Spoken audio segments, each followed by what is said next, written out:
The Israeli-Palestinian conflict is perhaps the most complex political issue of our time. Many have resorted to simply blaming one side or the other. But if we take the time to understand the history and correct our misconceptions, a potential path forward for the Palestinians begins to emerge.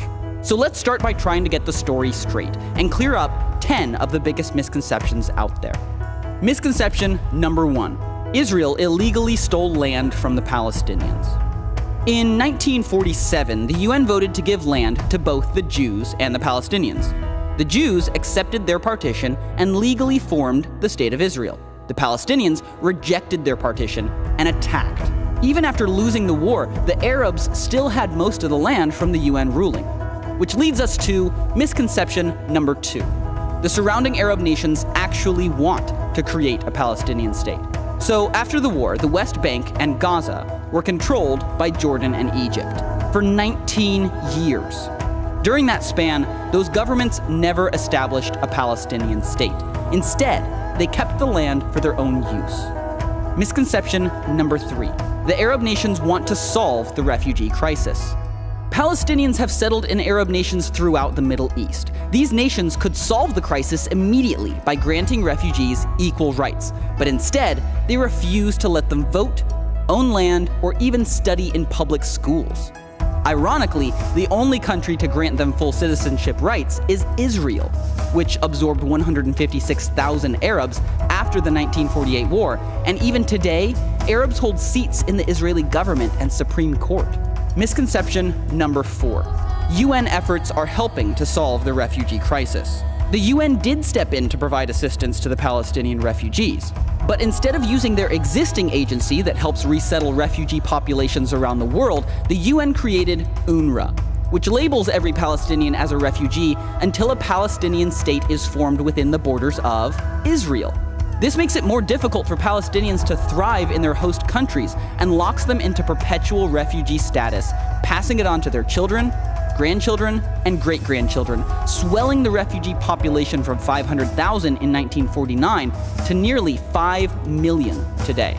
As conditions worsened, the international aid started to pour in, which, incidentally, is misconception number 5. The solution is more money. Really? Western nations have given the Palestinians a ton of aid. Even taking inflation into account, they've been given 25 times more money per person than Europe was given to rebuild after World War II. Where's the stable economy? Where's the improved infrastructure? That money sure could have helped, but it was given to some leaders who had a different agenda, which brings us headlong into misconception number 6. Forming a state is the primary goal of top Palestinian leaders. All of this international aid did go to help ease one man's suffering, Yasser Arafat. After his death, accountants hired by Arafat's own family discovered secret investments worth more than $1 billion. That income stream would be threatened if a new state was formed, which gives leaders like Arafat, or Mahmoud Abbas for that matter, $1 billion+ reasons to never actually sign a peace treaty. Which leads us to misconception number 7. Israel has a true peace partner. In the year 2000, desperate for a resolution, the Israelis elected Prime Minister Ehud Barak with a mandate to make peace with the Palestinians. Barak offered Yasser Arafat 94% of the land he demanded, except Jerusalem. Arafat flatly refused. President Clinton blamed the failure of the best chance at peace in 60 years squarely on Yasser Arafat. Which brings up perhaps the most common misconception of all. Number 8. Israel just needs to give up land for peace. The last time Israel tried this was in 2005. They forced thousands of Jewish settlers out of Gaza, and in exchange, the Palestinian leaders promised peace. But when the Israelis moved out, the Palestinians voted Hamas in.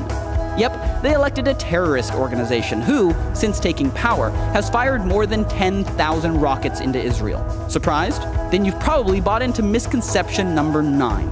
Most Palestinians want a lasting peace with Israel. Some Palestinians do, but they are a minority. For 60 years, Palestinian educational leaders have fed their children a steady diet of hate, idolizing suicide bombers and celebrating death right in the classroom. And finally, misconception number 10. Giving the Palestinians a state now is the only solution to their suffering. This has been the only approach tried for the last 60 years. But these are people we're talking about, and waiting until they have a state to give them equal rights has only made things worse. Currently, Israel is the only nation to grant full rights to the Palestinians within their borders. But by granting them equal rights in every nation where they live, we could immediately increase the quality of life for every Palestinian. Let's be honest, these misconceptions have concealed potential solutions. When we take time to clear up confusion and face reality, we begin to uncover the truth. And that's when real progress towards justice can begin.